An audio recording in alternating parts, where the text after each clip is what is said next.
Welcome, ladies and gentlemen. My name is Dr. Saadi Adra, CEO of Advisors. I'm happy to moderate our panel today. What does the evolving future of managing projects hold? Managing the complexity of major capital projects in today's oil and gas landscape has never been more critical. Large projects make up a significant percentage of companies' spend, and therefore there must be a particular focus on how we can realize the benefits of awaited projects, taking into account the current capital constraints of the pandemic, economy, and the business ecosystem. This panel will discuss what new ways downstream refiners and service providers may take together to deliver efficient projects. The panelists will share their success stories and offer us an insight on what we need to be ready for tomorrow. Our panelists come from Saudi Arabia, Belgium, and USA, and represent thought leaderships in the domain of project management. Please welcome them with me, starting with Badr Bourched. Badr is the president of PMI KSA chapter. He has 20 years of experience in the project management field within Saudi Aramco. Badr was recognized as the PMO Leader of the Year by PMO Global Alliance, which is the largest community of PMO professionals. Congratulations, Badr. Thank you so much. Thank you, my dear. He's currently Program Director of Marjan and Zuluf program, one of the largest offshore programs in Saudi Aramco. His experience includes working as a director of Saudi Aramco's PMO, responsible to oversee, manage, monitor, and control multi-billion-dollar project portfolio. This portfolio covers over more than 200 projects annually, including oil and gas projects, petrochemicals, community, and infrastructure projects, in addition to joint ventures, maritime projects, and other sectors. Badr holds a bachelor's degree in mechanical engineering from King Fahd University of Petroleum and Minerals in Saudi Arabia, and he complemented his degree with numerous professional certifications and accreditations, mostly in the field of project management. Welcome, Badr. We are happy to have you with us today. An honor to be here. Thank you so much. Thank you, my dear. Our second panelist is Dr. Stephen Mulva. He directs the Construction Industry Institute, a research component of the University of Texas at Austin. His current research projects are focused on the performance and productivity of capital projects in most sectors of the modern economy. In addition to his responsibilities at CII, Stephen teaches graduate courses in construction engineering and project management at the University of Texas.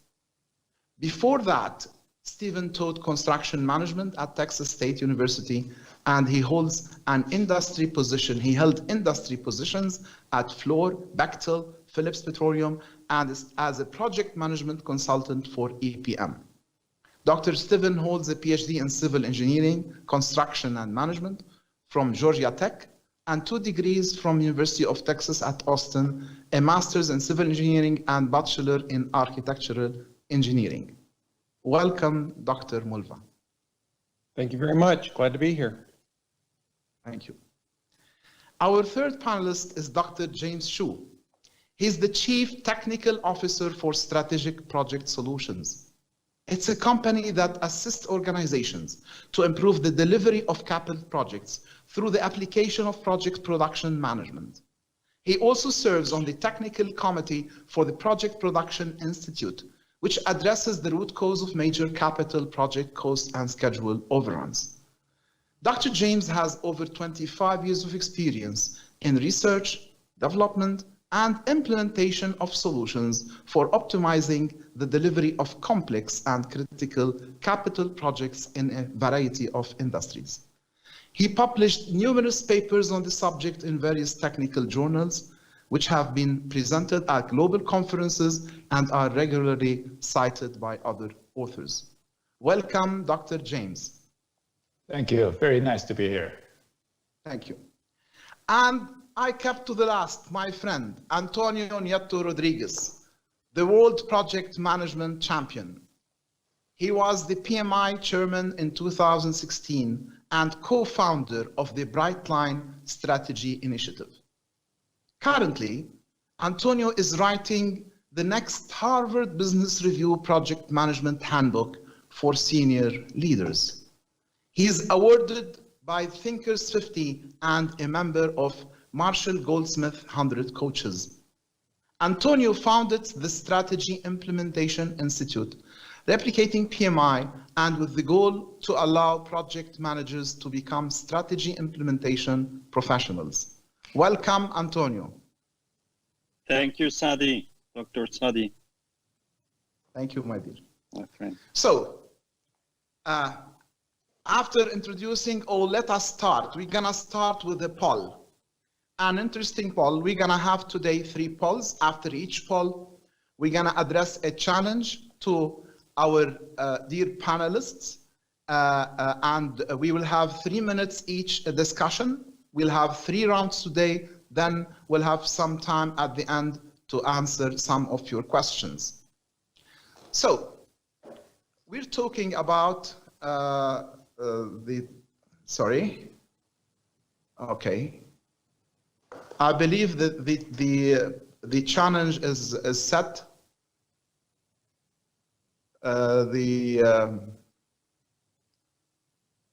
The poll is set. Okay. So we should our audience should be answering the poll now, which is, what did we learn or do right during the pandemic that can be considered an asset for our future, worthy of generalization to extend benefits for all? And you have 5 possible answers. And I'd like to look at the results once they appear. And we'll discuss them together. So while our audience answers, let us start with the first challenge. What is the knowledge, practice, expertise that helps our organization survive the pandemic with respect to managing projects that can be of service for tomorrow, in case we capitalize and implement at a larger scale? And for this question, let me start with Dr. Steven. Thanks, Dr. Sadi. So I think in general, the main project management principles that we have, good project execution and planning is the cornerstone of what we do. And for the pandemic, we saw that a lot of our companies were implementing some additional technologies. So for example, Microsoft has a technology called HoloLens, and some of our companies were using this for equipment factory acceptance testing. And what they said is, normally they would send somebody to another country to examine the equipment that they were purchasing. In this case, they sent the Microsoft HoloLens, and the people at the factory were using it to show the capabilities or where they were in the production of the equipment. And instead of having one person look at it, they had multiple people. And they found out that actually the factory acceptance testing of equipment was actually enabled, or it was better than when they had sent somebody on a business trip. So that's where that kind of technology is enabling the sound practices that we've always had. CII was founded 38 years ago. It's a not-for-profit part of the University of Texas. And we have 17 best practices. So things that are commonly known as constructability, front-end planning, zero accident techniques, advanced work packaging. Those are all innovations that started at CII and really have gone around the world. I think in particular, 2 practices that are going to be incredibly important for the future. One is advanced work packaging. And in general, improvement of any kind of thing, you're looking at improving people, process, or work process, technology, and also the business model. But for work process, we're seeing that advanced work packaging is really enabling the integration of technology and having better agility when you go to executing capital projects. On the people front, we have a tool called PMCAT, the Project Management Competency Assessment Tool. What we do with that, essentially during performance appraisals or even throughout the year, we can evaluate exactly where a project manager's capabilities and competencies are at, and where they might want to have some additional education or training to improve those capabilities. Ultimately, I think the future is to have better integration of these work practices with tools that people are using, whether it's 3D modeling or project controls tools such as scheduling tools, so that the practices aren't an additional thing, but they're integral to what the companies are doing to manage projects. Very interesting. So it seems that what we were doing right before, and perhaps doing even better than others, helped some of us survive the pandemic, and as though can be considered an asset for our future to build upon. Thank you, and I'd like to take this thought to my friend Badr Burshed. Badr, what can you enlighten us, because I know you are dipped in lots of projects and lots of experience, whether on processes, tools, knowledge, governance, whatever it takes to manage projects properly. Yeah, first of all, I totally concur with what Dr. Steve and Marco have said.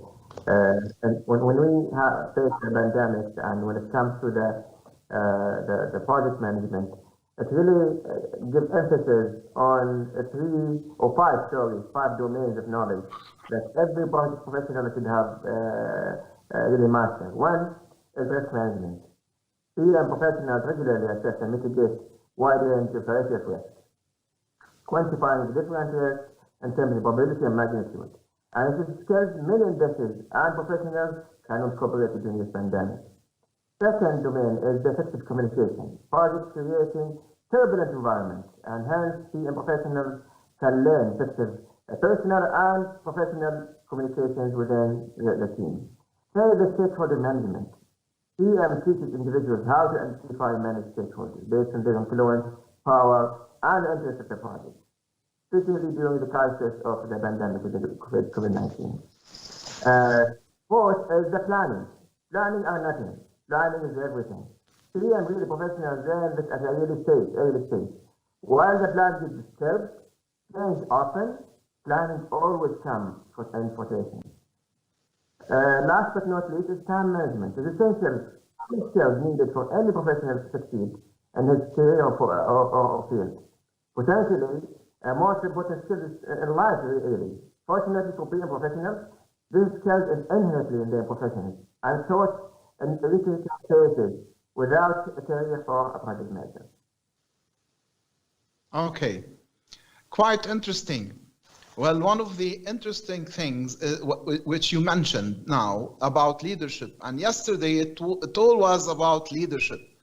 So probably proper leader, a proper captain who was able or capable to maneuver the ship through the storm of the pandemic can probably do a good job tomorrow as well. And since we are talking about these leaders who should maintain the ship, they need to have a strategy. Perhaps, Antonio, you can enlighten us about your opinion to this challenge, especially now you are leading the Strategy Implementation Institute. Thank you, Dr. Sadi. So it's a very interesting question. I think there's a lot of learnings what happened in the last year with the pandemic. Let me just highlight a few from a strategy implementation perspective, project management perspective, just three. I think one thing that has become clear is that prioritization is a crucial tool for implementation successfully. Companies had hundreds and thousands of projects before the crisis. A few months down the crisis, you could see companies extremely focused. They had just a few projects. It's about survival. It's about keeping the company alive. And then you would have a few projects looking at reinventing their business in the new reality. So it has been clear that prioritization, extreme prioritization, get things moving. No company would have survived the crisis if they would have kept their portfolio of projects. Impossible. So prioritization, cutting down to the essential, is one of the most important learnings that I hope leaders keep and apply regularly after this crisis. Second big learning, the role of senior leaders in execution, in projects, in transformation, in crisis. Before the crisis, senior leaders often saw sponsorship of projects as a nice add-on. The focus is on running the business, making the targets, making the commercial goals, and that's it. And we spend a half an hour per week on projects. What we've seen in the crisis is that this changed. They're spending 2-3 days, senior leaders, on overcoming the crisis, looking at crisis projects and how can we turn around the organization, how can we build the new future. So the role of the senior leaders in projects has shifted from an hour per week to 2 to 3 days per week. And you can see the results are there. So there's no doubt on the importance of the senior leader. And the third one, which I think is applicable to the theme of this conference, is that we thought that agile methods, more agile ways of working were not applicable for traditional industries. I've been in pharma for many years. We never thought a vaccine will be developed in 9 months. Are you crazy if they tell you that in February last year? Are you insane? A pharma is done in 12 years, 15 years. Why are you challenging? It's impossible. Today we have a vaccine in 9 months. So what did we do right? Agile is not just Scrum teams. I think it's a combination of methods. It's hybrid approaches, program management with project management, agile methods. That's the future of implementation. That's the future of projects. It works. So don't come to tell me agile is just for technology companies. Agile concepts mixed with project management concepts are applicable everywhere. Everywhere. It has been proven. So that's my 3 kind of takeaways from this crisis, which I hope we can bring forward. Thank you very much. And I would like to take the last point about Agile and take it forward to Dr. James. Perhaps you can enlighten us as of your experience with respect to what worked well and whether or not Agile can still be considered a great asset for our future. Thank you, Dr. Sadi.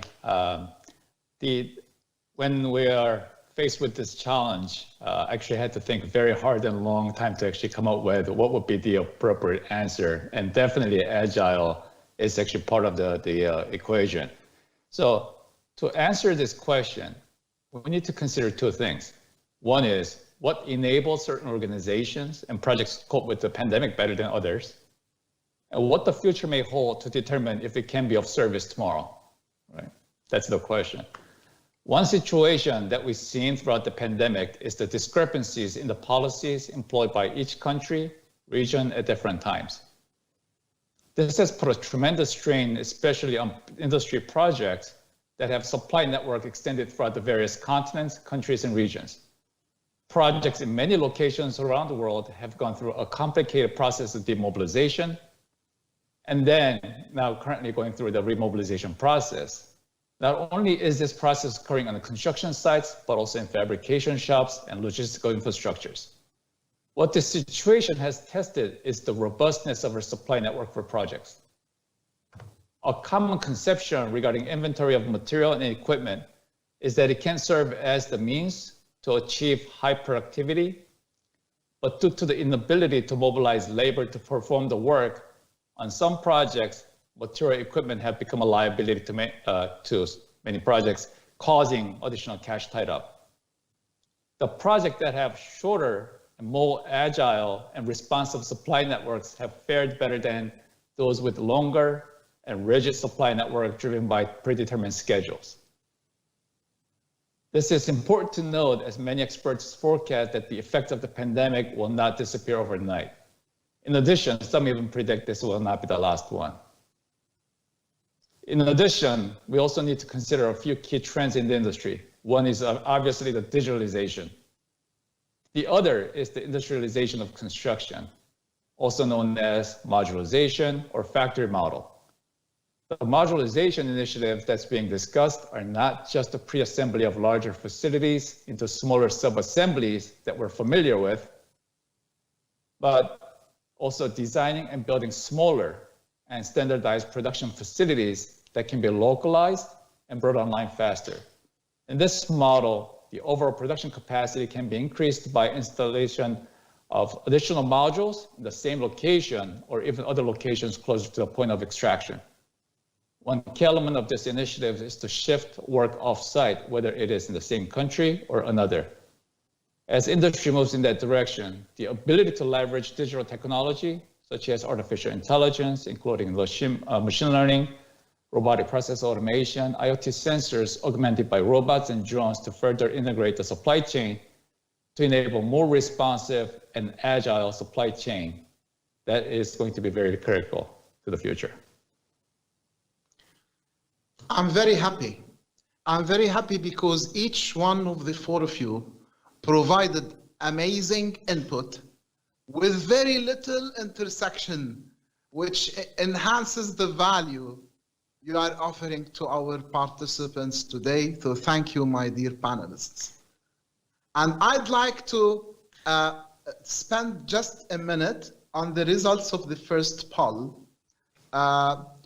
which shows that answer 1 learned how to adapt change strategies quickly, fail better, and be more agile to survive, got 47%.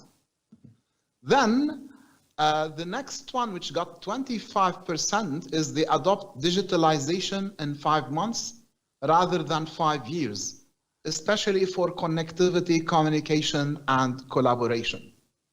And the rest got the rest. All are important. All are right answers. It's just the trick here is to get our participants to choose number 1. And they fall into perspective to some of the insights we've heard from you today. So let us move together to the next challenge, if we can have it on the screen. What is the number 1 thing that we need to develop capacities for in order to enhance project success tomorrow? So in this question, we are not talking about what we do have. We answered this on the first one. The second question to our panelists is, what is the thing we should focus on? We should acquire, we should learn, so that we can be ready for tomorrow. And here, I'd love to start with Badr, please. What can you provide as insight for this challenge? Well, again, I have 3 things. One, we already discussed in the previous question, which is technology is your friend. Digitalization technology has not only augmented our processes to streamline the way we do business, it has done a lot more actually, increasing productivity that would have been easing the way to do the task. It has enabled us to do less work with more, achieve more and unlock the potential that we have. According to Deloitte analysis, they find out that 41 companies are already using automation in their business. 64% think that robotics will be utilized more, and 81% they think that AI is the way to go in their business. So the technologies and the automation really is the way to go for a better tomorrow. The second thing is really you need to focus to have agility in your organization. As you mentioned, your processes, your systems, to adapt agility, enhance your overall planning and execution and performances, and increase the readiness to interruption situations. As the pandemic taught us, an agile organizations are ready to face the unforeseen challenges and proven to be resilient organizations to face the black swan. And lastly is really listen to the youth. Employee retention and attrition blindly remains one of the strongest challenges that we face by our organization. With a new organization, talent coming to the workforce, And unlike in other generation, they come and disturb the world in the industry. 84% responded to the survey agree that the technology would require more training. Yes, we're saying we need to deploy technology, but also we need to train our workforce for those technologies. That's it on my side. Thank you, Badr. So you are focusing on doing more for less, enhancing the productivity, taking the extra mile in terms of agility for the organization as a whole, and equipping our people with the needed capacities in order to do that. Very interesting indeed, which seems like a continuation of what works today, but we need to do it even much more. And in this respect, Dr. James, what can you tell us, please?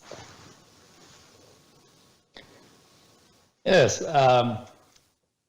one thing that we actually need to develop capacity in order to enhance project success tomorrow. According to many research reports, the engineering construction industry continues to suffer from less than optimal performance as a result of fragmentation, existing business models, and low profit margins. However, much of the improvement efforts are currently focused on automating and optimizing current methods and processes rather than a lot of much innovation. Such an example is a gap related to management of work. As an industry whose core business is to design, make, and construct assets, the engineering and construction industry has most part ignored how and where the work is done. If we look at project delivery, how it's actually often managed, a lot of emphasis is given to who needs to what, when, or by when, and what the progress is and what the final cost and end date will be. This focus is well reflected in many software, project management softwares and procedures. Even the latest tools that are brought into the market leveraging the digital technologies, including AI and ML and IoT, focus on that framework. So how and where to get the work done, in other words, how and where to design, how and where to fabricate, how and where to transport to, and how to install is typically left to the people that are responsible for doing the work. Quite often, this results in a situation where each phase is optimized in isolation, but not across the phases. For example, a project may minimize the fabrication cost or even duration by producing the same sizes or length before producing another size or length. So the construction, but however, the construction will benefit from having a multiple mixture of different sizes and lengths in order to actually optimize for their productivity. So a common solution in the industry is to actually meet the needs of the both fabrication and construction by decoupling them using an inventory of fabricated material or equipment to actually optimize the productivity while maintaining flexibility. However, typically this results in a larger than necessary amount of cash tied up, as well as extended overall project duration as it takes time to build up the inventory. In this market where cash flow is one of the most fought target by the investors, it's very important to figure out how we're going to actually minimize the cash tied up in the system. So therefore, to optimize the product performance, the ability to optimize the how and where across the organizational boundary within the supply network needs to be developed. This is not only about, yep, go ahead. Yes, sorry, continue. This is not only about designing processes and how to do the work where, but how to size and allocate the labor, equipment, space, and how to size and locate inventory, and how to manage variability, which are not independent decisions. So by looking at project as a production system, we can avoid much of the cost associated with trial and error, and operations science actually provides the framework to map, model, simulate, optimize, and control the end production systems. Well, actually, I love what you're talking about in terms of optimization. You are implementing the focus or the prioritization Antonio spoke of on the whole supply chain. You are looking at the whole life cycle of the investment in order to allocate where we need to do things in a more optimized matter, in a better sense, without neglecting the essential financial perspective. Because it's easy to optimize everything and get the price to go high. Now, since we're talking about this, okay, we go back again to Antonio. So tell us, what do you have in terms of tomorrow? What do we need to do to learn for tomorrow? Thank you, Dr. Sadi. Very interesting points here from my colleagues. I just think the future of project managers has to evolve very quickly. I think the world has never seen as many projects as we'll see in the next year. There's no doubt. But project managers have to step up. And I'm saying big time. Project managers have been people who deliver deliverables. And that might be good for the past. And we still see a lot of failure rates, 60, 70% failure rate. This is unacceptable. We cannot accept 70% failure rate. This is, in no other profession, you have that amount. Imagine every 7 flights out of 10 crashes, or every 7 out of 10 operations crashes. This is not possible. We need to step up into becoming more entrepreneurship. Project managers are people who understand the value proposition, understand how that project is going to impact the bottom line, the benefits, the strategy of the company. We should not be talking about deliverables anymore. We need to talk about benefits, only benefits. Deliverables is the internal kitchen, and we need that for sure, but that's our internal kitchen. For all the other stakeholders, we stop talking about deliverables, we talk about benefits. So that means for us that we need to broaden up.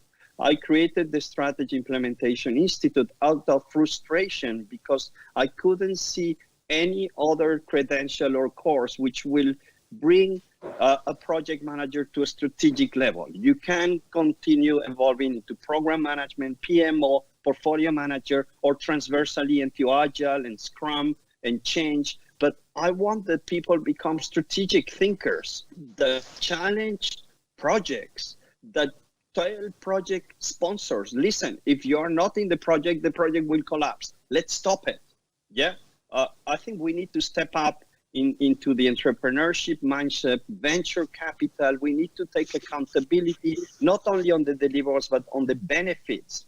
And that's for me the future. And if project managers don't do it, and we continue doing the internal kitchen, I think we'll miss a huge opportunity to become the role of the future, shaping the future. We do need to step up a lot, but I think the opportunity has never been so clear as today. So I think with that, I just want to raise a bit of urgency here. We need to get quicker there, otherwise we'll miss this opportunity.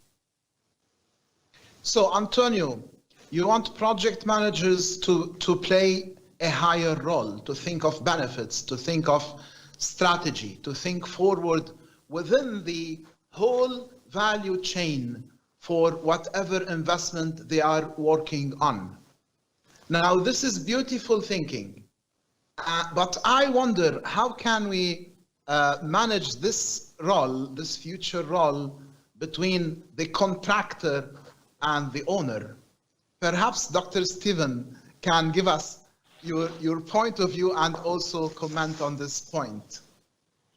Sure, I think it's a great point. Actually, my scholarly background is to look at this phenomenon exactly, that project managers are typically responsible for technical deliverables. Program or portfolio managers are responsible for benefits, and that moves us closer to this idea of strategy. But one of the big problems that we see in terms of developing capacities for the future is we've been locked in this, I call it plan the work, work the plan, where it's kind of a static model and it doesn't have the agility necessary for success in the future. Paramount to that is really this look at the business model. And we've been doing that now for about 5 years at CII. What we found is that 41% of the cost of a large industrial project, like a downstream project, is transactional waste. There are typically between 8 and 12 layers of contracting. If you think about starting with the banks or the owners, hiring an EPC firm, hiring subcontractors, hiring equipment providers, so on and so forth.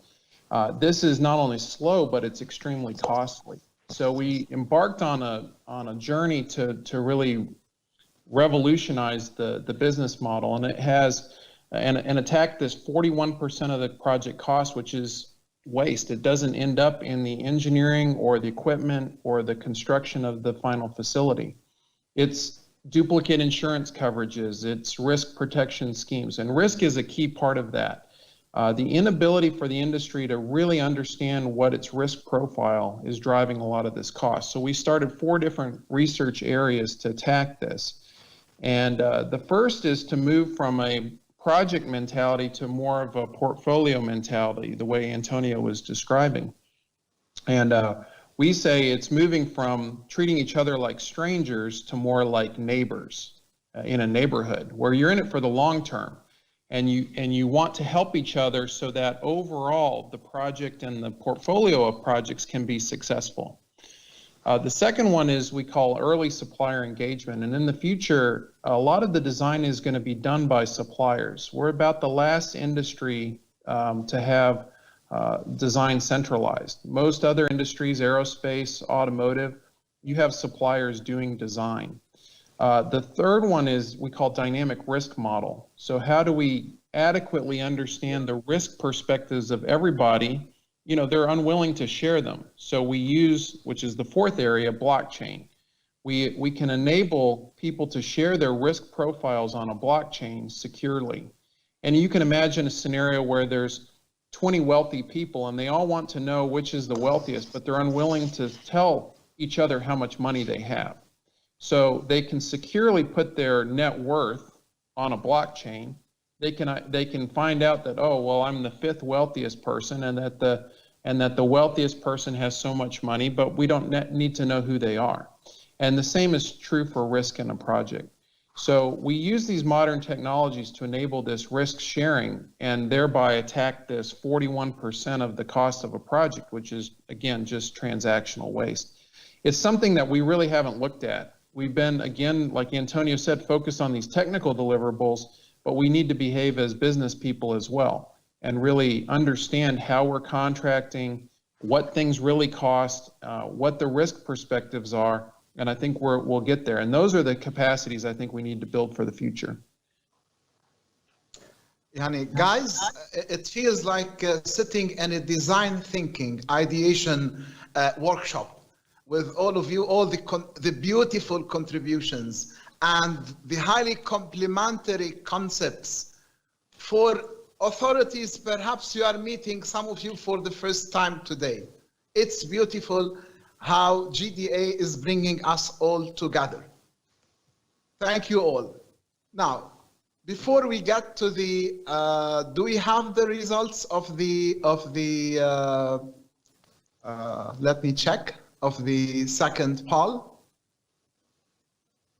Just a second.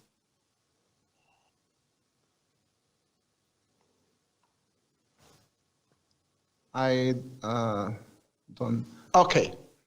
So the second poll, to be the leading project manager for tomorrow, your efforts and focus needs to go on.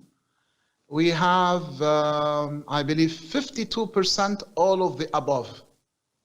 And the above were to understand the business acumen and strategic objectives your project's trying to realize, selecting the most agile and flexible technical solution that enhance efficiency and offer capability to upscale or downscale in a rapid manner, becoming a generalist and focusing more on the organization transformation, optimization, and serving the operations, and realizing benefits, identifying the means for achieving sustainable impact out of your project. They are all right.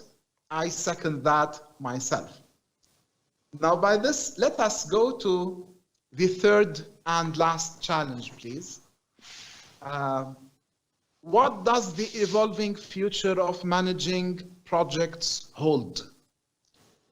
What I asked the third poll to be an open question to our participants.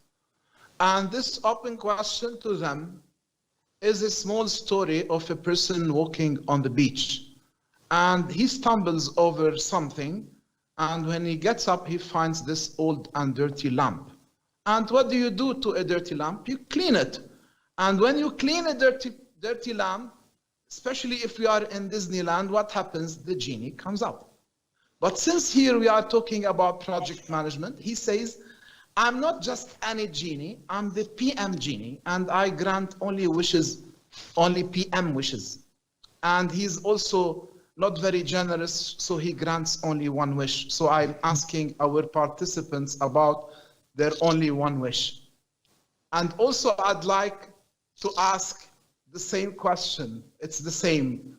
What does the evolving future of managing projects hold? Antonio, if you got that genie to serve you, what would you ask him? Well, you got me a bit by surprise with your story, Dr. Sadi. I like it. I think, like I was saying, and I think most the whole panel agreed that the future is about projects. Life cycles are shorter. Operations are being automated and robotized. I think my wish, if I could wish, is that I would love to see much more artificial intelligence and being used in project management. It's something that I've been exploring for my HBR book. There are tiny little places and researchers who are working, but we cannot be managing the amount of mega projects and programs with technology developed 40 years ago, like MS Project and spreadsheets. I think we are one of these industries where we've been left behind thinking that, well, there's no data, so we cannot automate, we cannot use technology.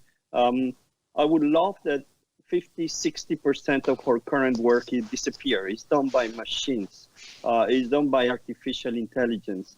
That they help us select the right projects, the ones which have more chances, the ones that will tell us where to focus, where are the risks.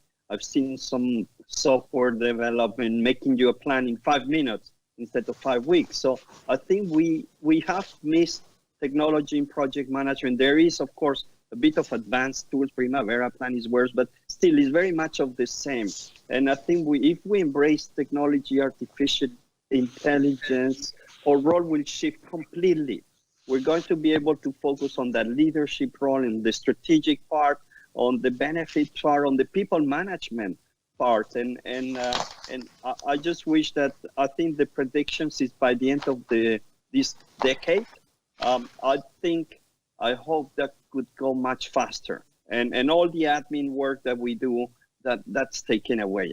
I just think this is still very, very manual what we do, very much back office, and we need to step up on that front. So together with the other aspect, which is sustainability, I think we need to think much more. We need to avoid another COVID-19 pandemic, and I think we need to be more accountable. As I think we were all saying, project managers have to step up, need to be more accountable of the results, and yet thinking, what's the end life of this project? Who's going to pay for that? And how can we have just not an impact in our company, but in society and in the world? So it's a completely radical change. I think there's more on that part, but I'm also something that I'm working on. Sustainability, I think, is the future of the next generations. We need to think about that when we look at projects much more. So that's maybe 2 wishes for Jeannie, if I can, Dr. Sadi. Okay, for you, we make an exception. And now we go to Dr. James. So, Dr. James, what do you ask? What do you think the future should hold? What do we miss? Antonio wants more AI to serve us, okay? And I think it's gonna need a genie from MIT or something to do that. So. Yes, I think my answer is going to be in conjunction with Antonio's focus point about the benefits, and Stephen's actually point about the early engagement of the suppliers, okay? So one of the things I think all the panelists agreed is there is substantial pressure to generate cash flow, and the timeline allowed to deliver a project is actually decreasing. So the question is, in order to make that, what would actually ask our genie is to actually provide an intelligent supply chain that self-organizes and self-optimizes, okay? Other industries such as manufacturing and retail are leveraging the use of digital technologies, as Antonio actually talked about, more effectively to understand demand and control production throughout its supply network. In our industry, we're seeing many companies developing smart oil fields and smart facilities to assist in the operations and maintenance. What we see an opportunity to do is to do an intelligent production or delivery of projects. Okay. So, although many new and existing organizations in our industry invest a significant amount of capital and effort in the digital technology, a lot of the investment results in a point-based solution. So we've seen solutions such as like GPS to track vehicles, sensors to signal when the concrete is cured, drones with the photogrammetry capabilities. All these actually solutions provide incremental value, but the real value will rise when the production system is able to, again, self-organize and self-optimize through the integration of operations, science, and digital technology. Okay. So beautiful. Yes, yes, please. I've been saying, this actually in addition to what we have already talked about, which is industrialization and the factory models, this actually becomes even more important for our future. Okay. So you are asking too much of the genie. I don't know how much of his juice is left for Badr. Well, so, my colleagues were so brave to meet that genie. If I see him, I will run away, actually. Actually, if you see the studies and analysis, it's only 19% of the organization complete projects successfully on a regular basis. Only 30% complete the project on a set timeline. Only 36 completing the project within the budget.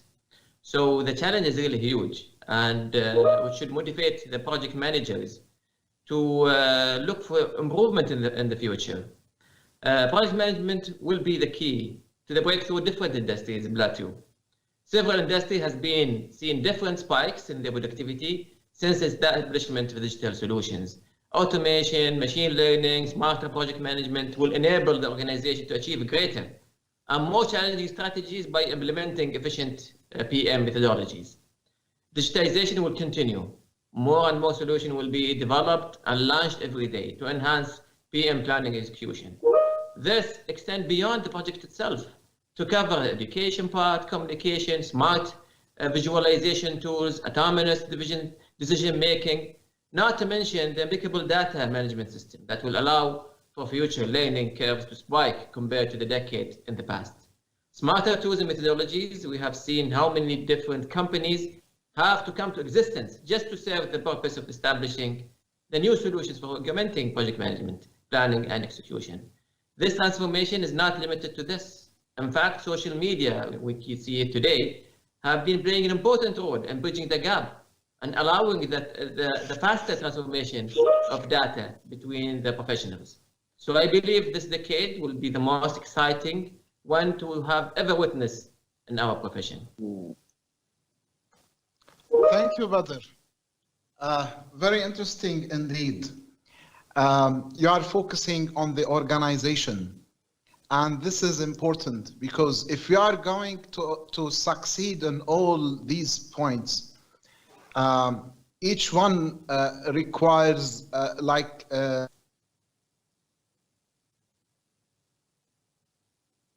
of work. And I believe we need to think of the integration, how to integrate all these concepts for the whatever serves the purpose, the strategy, and the vision of the organization in the future. This is how we can probably get access to funds in order to, at the end of the day, the genie is not gonna work for free because you are asking for too much. So Dr. Steven, we are taking your opinion here, please. Yeah, so it's interesting you mentioned investment, because that's actually what I would ask the genie for, are different investment models for our industry. One of the things that we've observed for a long time is, if you think of a traditional owner, when a project is authorized, the business unit that's asking for the project will tell the board of directors, for example, well, this project can generate 17, 18, 20% year-over-year returns on the investment. And yet that same company turns around and contracts with engineering and construction companies and others on a cost and time basis. So we have what's called goal incongruence. The people who are asked to do the work, the engineering and the construction work, aren't motivated on the same investment basis as the owner. And I think that's got to change. And I think it will change, because the volume of projects that have to get done is going to be, vastly bigger than we've ever seen before. Right now, only about 1/3 of the world's capital projects are getting built. Even in heavy industry, in oil and gas and related industries, there's still 2/3 of projects that go unfulfilled that actually have decent business cases. And so this energy transition that we're in the middle of, and the changing landscape is going to require even more capital projects. So that means these investment models have to be different. And the question is, how do we allow the supply chain to participate as equity partners, perhaps, in some of these projects? We know the supply chain is globally distributed. We know that it's becoming increasingly specialized and yet fragmented. And this is the point that Dr. James was bringing up, is, how do you leverage this supply chain so that it can be self-organizing and more efficient? Well, part of that answer, I think, is allowing the suppliers to have a little bit of equity participation in the project.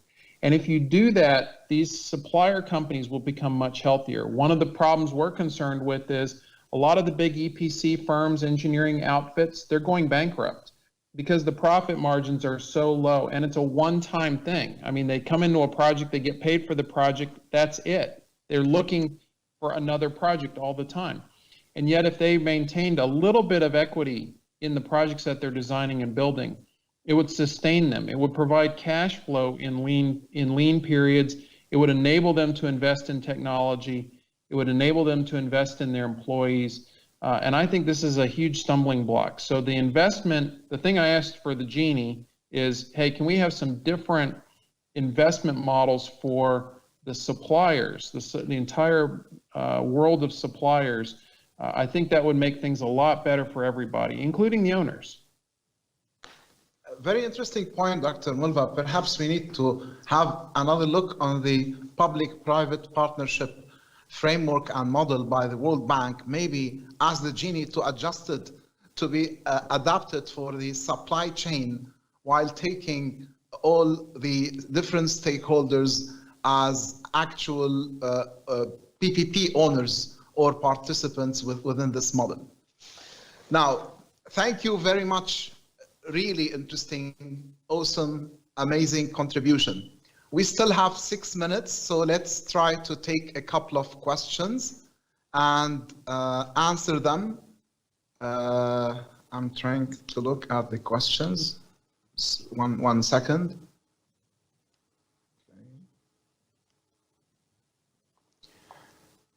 Okay. What are the main elements that need to be satisfied by both the PMT and contractors to ensure positive cash flow and health progression of the project in this prevailing situation? Maybe Dr. Mulva, you'd like to answer this in 1 minute so that we can take at least 3 more questions. Sure. Yeah. So quickly, I think it goes back to something that Dr. James said earlier is, having a robust supply chain with inventory. And part of that is to get away from the specialization of these projects.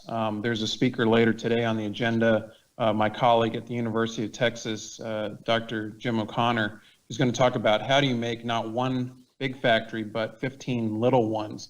And if you can do that, increase the volume, and thereby you can leverage the inventory. And I think that's partly how you would solve this problem.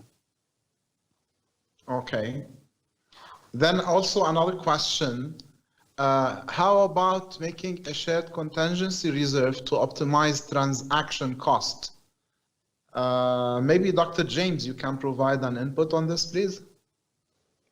Yeah, so it's an interesting question. So the transactional cost that I think that Dr. Stephen actually talked about, actually making a large percentage of the cost.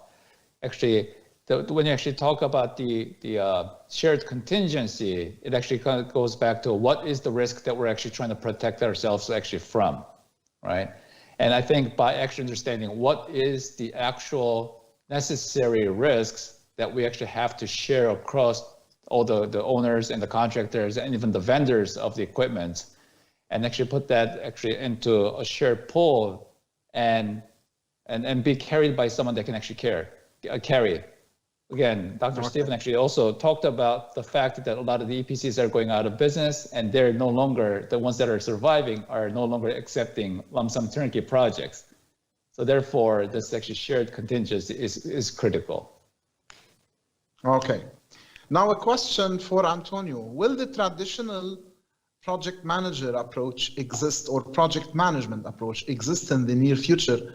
And how can we select the best project management approach before we start any project? I think definitely will be there. It's been there since the pyramids of Egypt. So I don't think that will be the problem. It just needs to evolve. And I think what we need to see is an expansion of our toolkit, adding program and agile methods and technology and change management. So I think the evolution is more on the toolkit and focusing on the benefits. So I definitely see a future, but we just need to evolve it. And how you know which tool to use is like fixing a problem at home. Depending on the problem, you use different tools. So that's where we need to get into that level, knowing the tools and knowing when to fix them and when to use them. As simple as that. We cannot fix all the problems with one hammer, as we've been trying to do that since years. Thank you. The last question before we wrap up for Badr. Badr, can you tell us very quickly, how can we actually integrate all this knowledge, all the things we learned today from each other? How can we integrate it and be ready for tomorrow?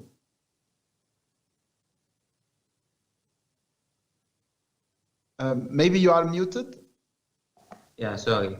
We can integrate all this knowledge by benchmarking with each other, owners or contractors or learning organizations.